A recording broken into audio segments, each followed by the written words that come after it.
What is up, everybody? Welcome back to the garage, and we had such a great response to my video on how I kind of do my math logging that I thought, you know what, I'm going to throw one together to look at how I do my speed density logging. And so that's what we're going to jump in today. Make sure and stick around as we talk about the process, the steps that I do for logging speed density tuning.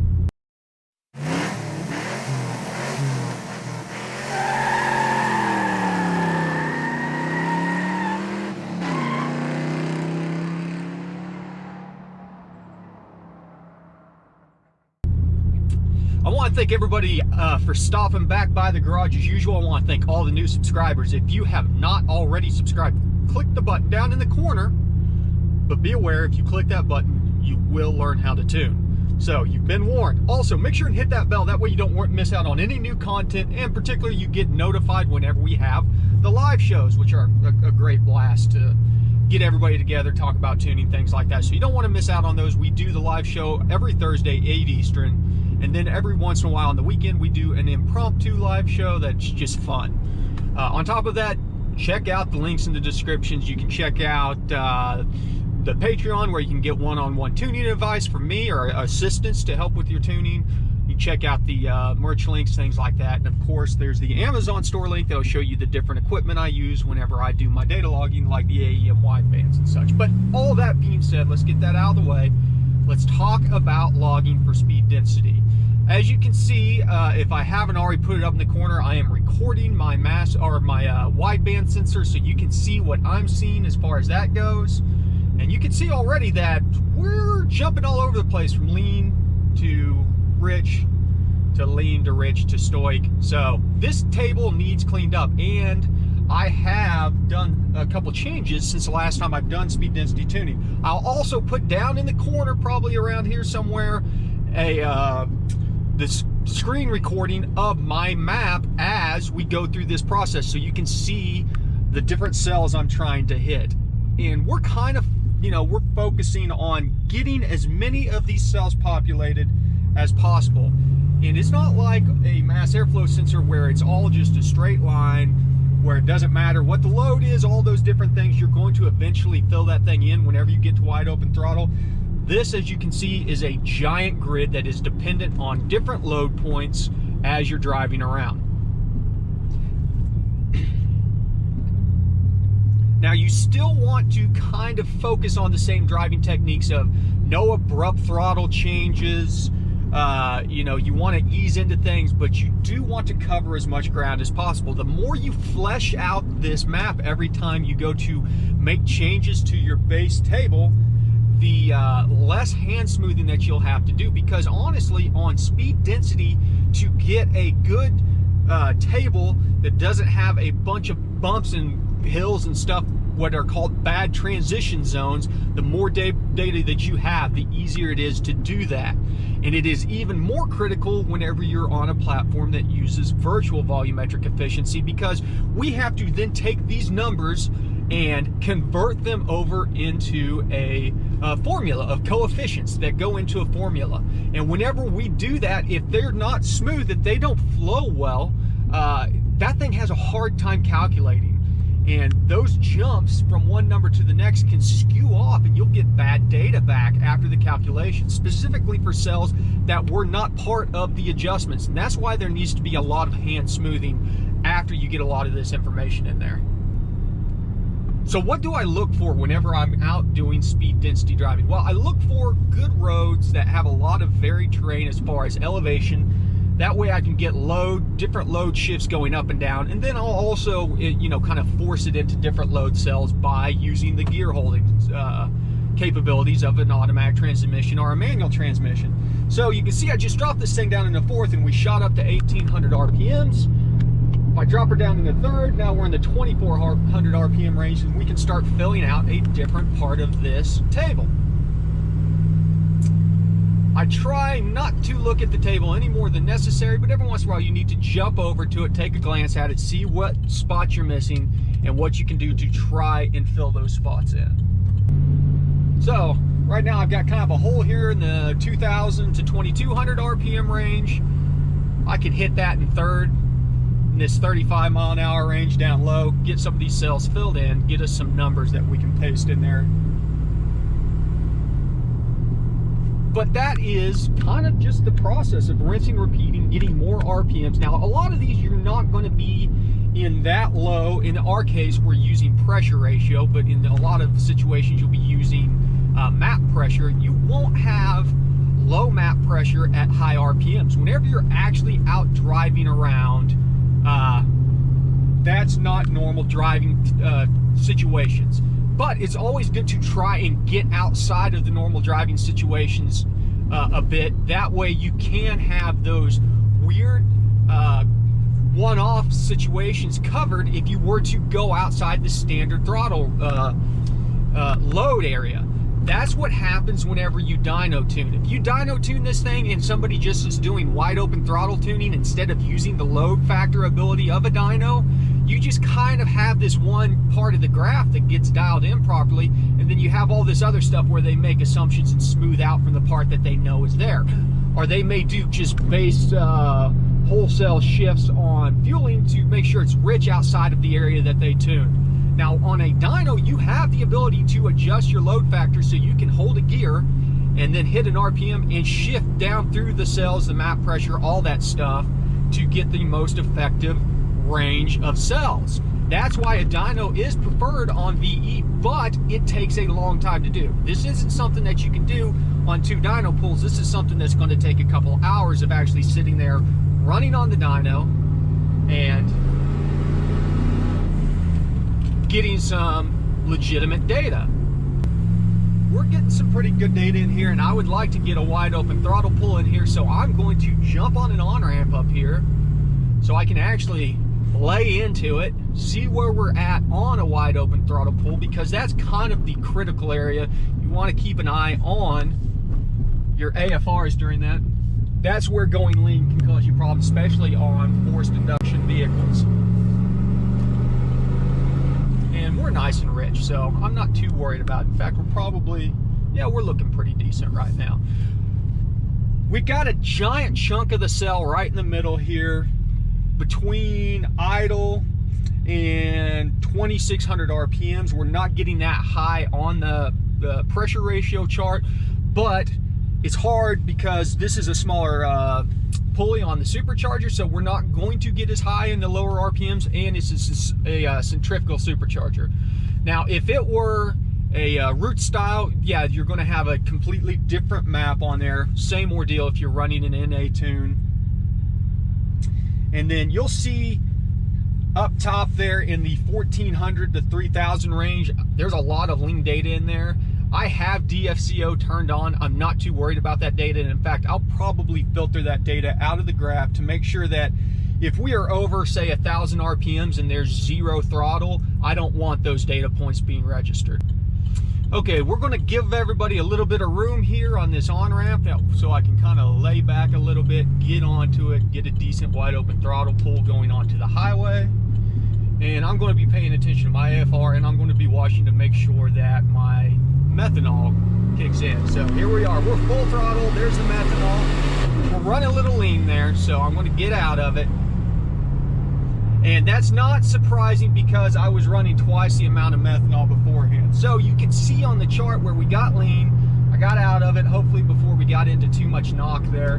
But my guess is we may have experienced a little knock. We will fatten up the top end of the graph there. And that is exactly where we were running 2000 cc's of methanol beforehand. Now we're only running 1000 cc's. So we're not making up for as much fueling as before. We'll have to go in, plug those numbers in, and then manually make the adjustments to get our top end fueling back rich whenever we're running. As you can see, we're 50% lean up there. And because we were supposed to be commanding 0.85 and we were actually hitting 1.1 lambda, that's how much a difference that 1000 cc's of methanol is making in this application. Quite a bit. That's dangerous. That's what we're out here doing this for, to make sure that we're safe whenever we do a power pull. Luckily, we weren't into wide open throttle that long, so we're not going to have much of an issue there.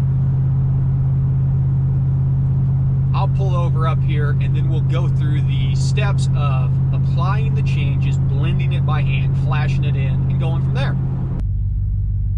Down here, we're going to go ahead and copy and paste this over and multiply by half, but on the wide open throttle stuff, I'm going to want to make those adjustments again. So I'll show you what I'm talking about. Let's open up our VVE.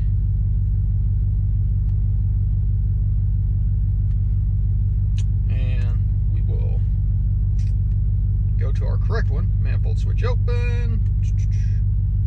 Base special, multiply by percentage half.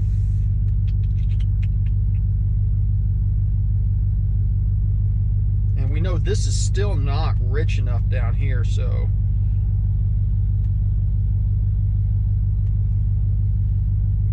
let's add in another 25%.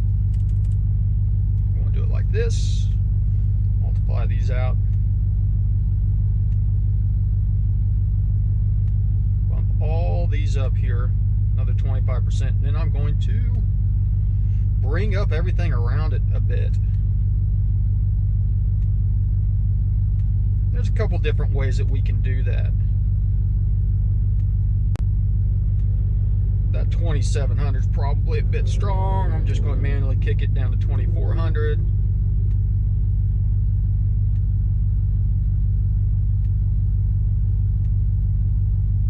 And we should be getting fairly rich down in here now that we've added another 25% fuel. The idea is that we want to go rich whenever we're doing this, then we'll dial it back in. So where we get over from the pink to the purple here, I'm not going to adjust that so much as I'm going to start smoothing all this stuff in. And you'll see what I'm talking about here in a second. So now that we've got that, let's start up here. We want to interpolate this stuff down to make sure that it's smooth.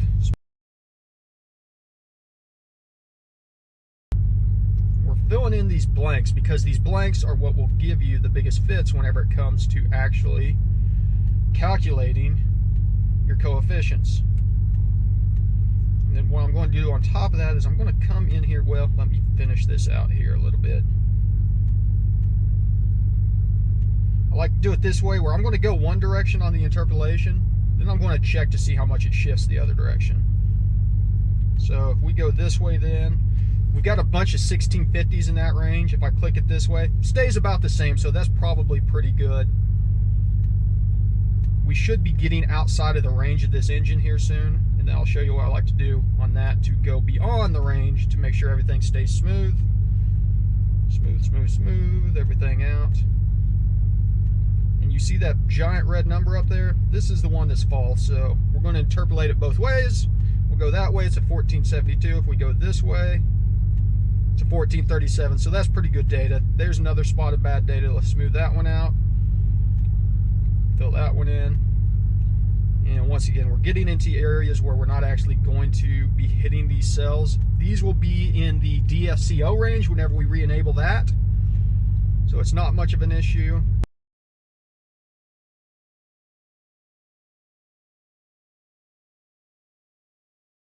Once we get to this point right here where we really got some good gaps filled in, I'm going to go back and bring everything together. So if I bring these two up, should have a smoother transition there. That's still quite a jump, so we might have issues in that area after this fact, but we're going to do our best. We know that these need a lot more to be smooth. Same with this. And you start to see kind of a trend here of what we're doing is we're filling out the fringes of it, and that way whenever we get done, we have some data to pipe in there that's not going to send everything wonky, because this area should be fairly close, but we're going to bring it up just to be safe. Boom. Then we can come down here and really stretch this down. We don't have to go all the way, but let's go far enough that we're filling in a lot of cells around there, and that way if we do start getting bad data, hopefully it's out of the range in which we've actually tuned. Then you can come in here and grab stuff like this, paste it over. That's a non-transitional zone now, so it should be a little bit smoother than before to make sure that you're getting good calculations. And And then we'll do the same thing down through here where we have these little gaps. We're going to fill these in. And we're going to bring this data all the way down from our good stuff and blend it using our interpolation ability. Big transitions. We're going to do it on both sides of our wide open throttle pull here.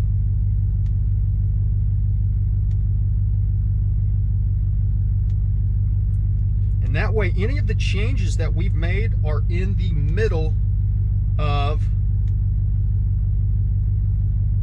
this total area that we've made adjustments. And the reasoning behind that is by doing that, we now have smooth data coming outside of it. So the transition area is reasonable, smooth, and the math should be able to work with it. That's the hope. We'll see what it looks like afterwards. So I'm going to fast forward while I do the rest of this, so you don't have to sit here and watch me do all this.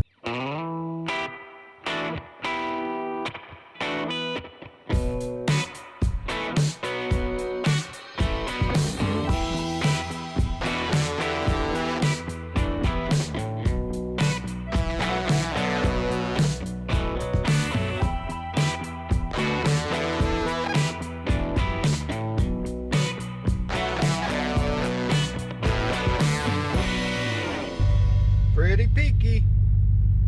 Pretty peaky. Okay.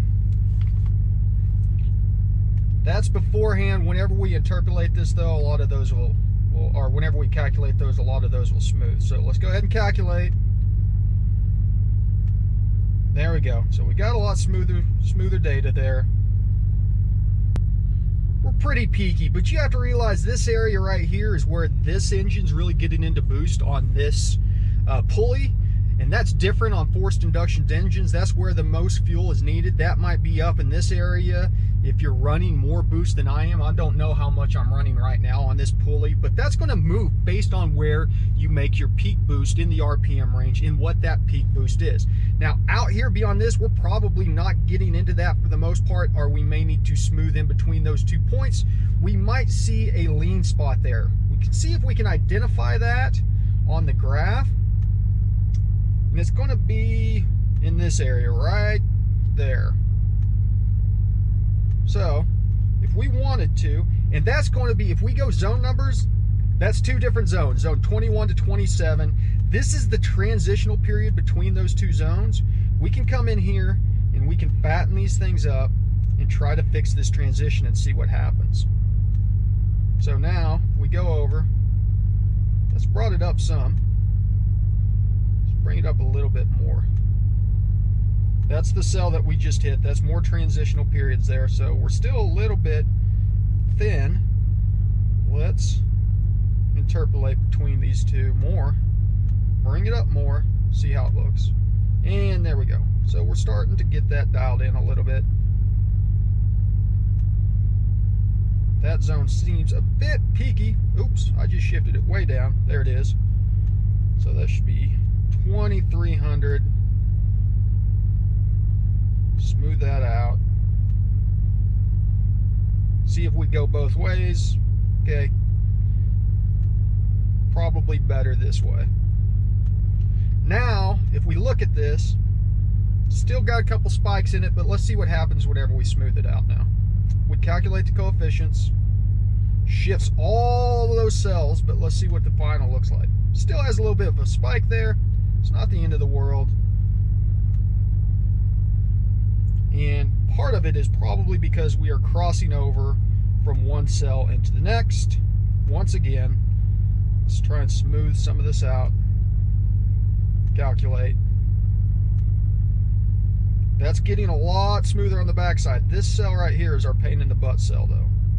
So if we drop that one down and go back and look at it, that's that 2334. See what happens if we calculate. It keeps on jumping up to 2414, which is giving us that spike. So let's bring this way down to 2250. And we want to watch that cell in particular to see what happens whenever we calculate. It's 2250 now. 2389 should be a smoother transition there. We're getting there. And this is just what you do. You just have to keep on smoothing these transitions out till they disappear.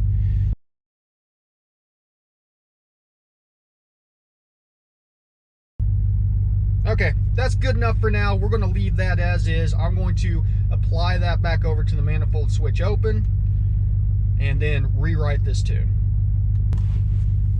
Okay, so that is a prime example of what happens whenever you are making adjustments to your VVE table and it shifts cells around on you. This is what we have to fight with to get this smooth. And as the transitions have any kind of oddities in them, they will cause other numbers to be pulled up or pulled down on those RPM transitional zones. That's why specifically down low, it often helps to go in, make those adjustments to the zones to make a bigger zone for your idle area or something along those lines, that you can work to smooth all that out in that area. Whenever you change the zones though, the math is going to change, the numbers will change.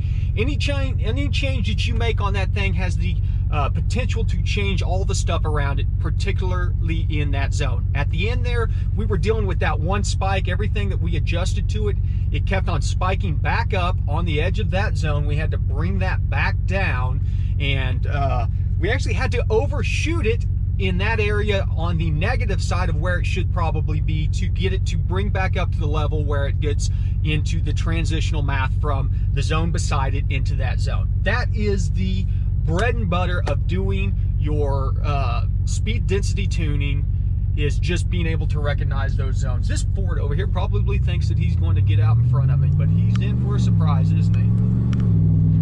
Oh, he's turning. Ooh! Okay, well now we're pretty darn rich. Nothing wrong with that. We're getting good data. I'd rather be rich than lean. So we overshot it. That's a good thing though. We wanted to overshoot it. I made the base changes on there and then added 25% additional fueling up top. So at least we're not hitting that giant lean spike out there. I like working from rich back towards stoic or back towards commanded, actually, because there we would have been commanding probably 0.85 or so. In fact, we're looking real rich all the way across, which makes me pretty happy. This is going to be we had a good first adjustment on there. Now we're going to repeat this process, start working back in half, increments, 0.5% increments.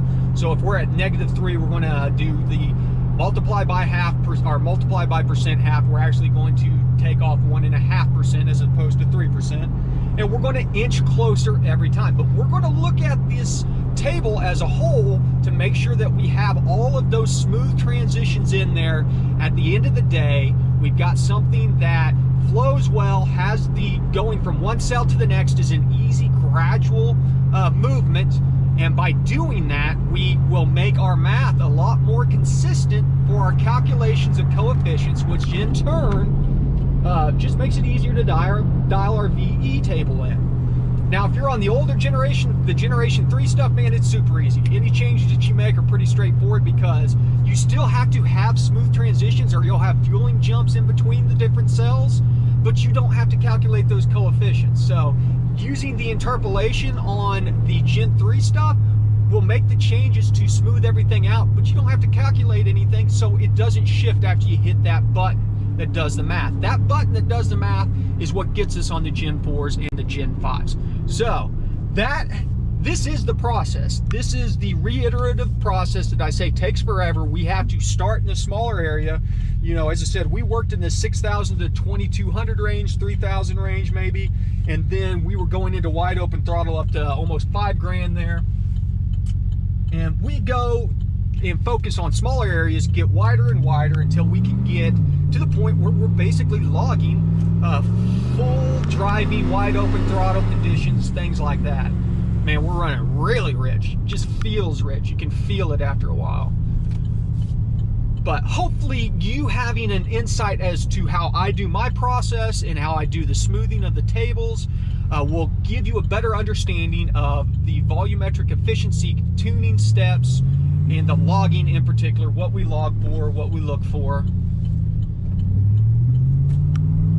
and how we apply these changes, manually shift the changes around to get better data points. And that's basically it. It's a rinse and repeat process. This is the long, drawn out part of tuning a vehicle. So that being said, I'm going to go ahead and wrap up a couple more logs. This video's ran longer than they normally do. Hopefully I can chop this thing down and make it a little bit shorter, but there's still a lot of information to digest.